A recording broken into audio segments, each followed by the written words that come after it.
नमस्कार। चलिए आज फिजिक्स के एक बहुत ही मजेदार कॉन्सेप्ट को समझते हैं जो हमारे किचन में रखे एक अप्लायंस के पीछे का जादू बताता है।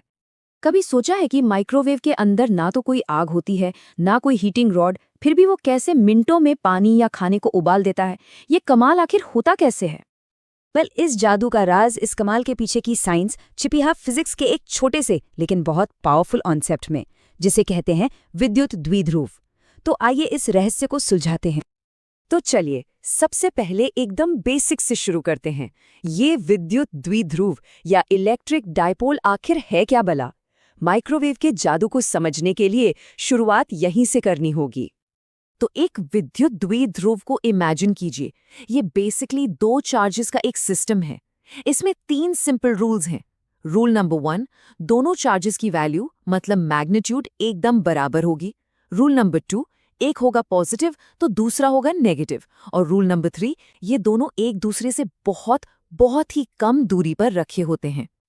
और इसका सबसे क्लासिक, सबसे बेहतरीन एग्जाम्पल जानते हैं क्या है? पानी। जी हाँ, वही पानी, H2O। और अमोनिया भी, NH3।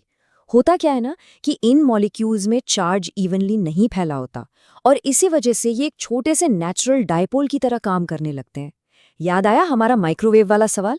समझ लीजिए पानी के मॉलिक्यूल्स ही उस कहानी के असली हीरो हैं। फिजिक्स में जब हम इसे दिखाते हैं तो बहुत सिंपल तरीके से दिखाते हैं।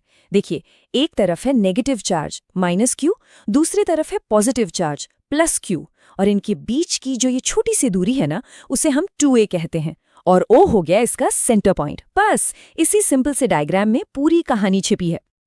ठीक है, तो अब ये तो समझ आ गया कि डायपोल क्या होता है, पर सवाल ये उठता है कि हम इसकी स्ट्रेंथ को, इसकी ताकत को मेजर कैसे करेंगे? इसका जवाब है द्विध्रुव आघूर्ण या डायपोल मोमेंट। और हाँ, ये एग्जाम पॉइंट ऑफ व्यू से बहुत बहुत इंपॉर्टेंट टॉपिक है। तो ये जो डायपोल मोमेंट है ना, ये कुछ नहीं, बस इस डायपोल की स्ट्रेंथ नापने का एक तरीका है। और इसका फॉर्मूला तो हद से ज्यादा सिंपल है। देखिए, फॉर्मूला है P = Q × 2a। यहाँ P है हमारा डायपोल मोमेंट। इसे निकालने के लिए हमें बस क्या करना है, किसी भी एक चार्ज का मैग्नीट्यूड ले लीजिए, मतलब Q, और उसे दोनों चार्जेस के बीच की दूरी यानी 2a से मल्टीप्लाई कर दीजिए। दैट्स इट, बस इतना ही करना है। ओके, अब यहाँ एक बहुत बहुत इंपॉर्टेंट बात आती है जिसे अक्सर लोग भूल जाते हैं। डायपोल मोमेंट सिर्फ एक वैल्यू नहीं है, इट्स अ वेक्टर। मतलब इसकी एक डायरेक्शन भी होती है, और ये डायरेक्शन हमेशा, आई रिपीट, हमेशा नेगेटिव चार्ज से पॉजिटिव चार्ज की तरफ होती है।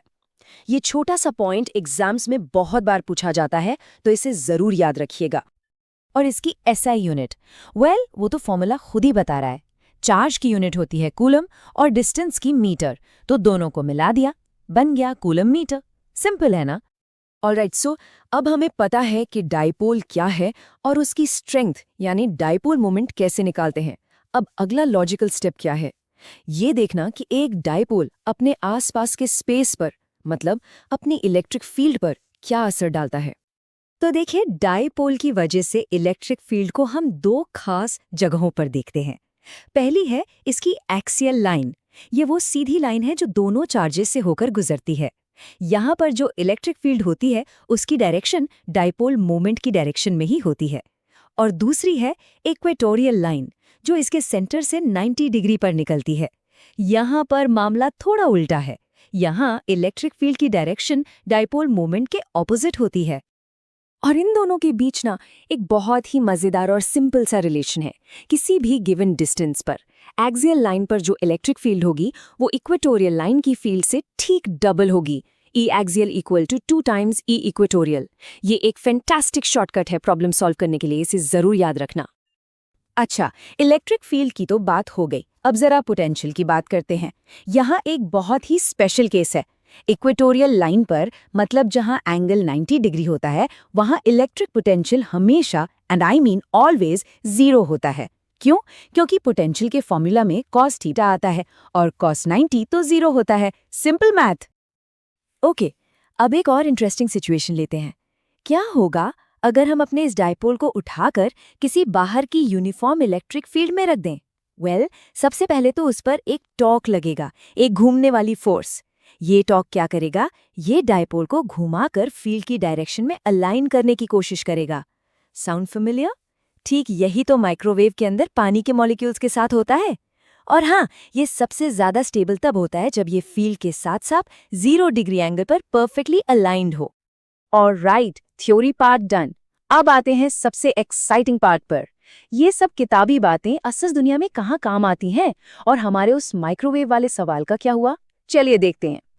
मॉलिक्यूल्स की पोलैरिटी समझने से लेकर कैपेसिटर्स और डाइलेक्ट्रिक्स तक डाइपोल्स लिटरली हर जगह हैं।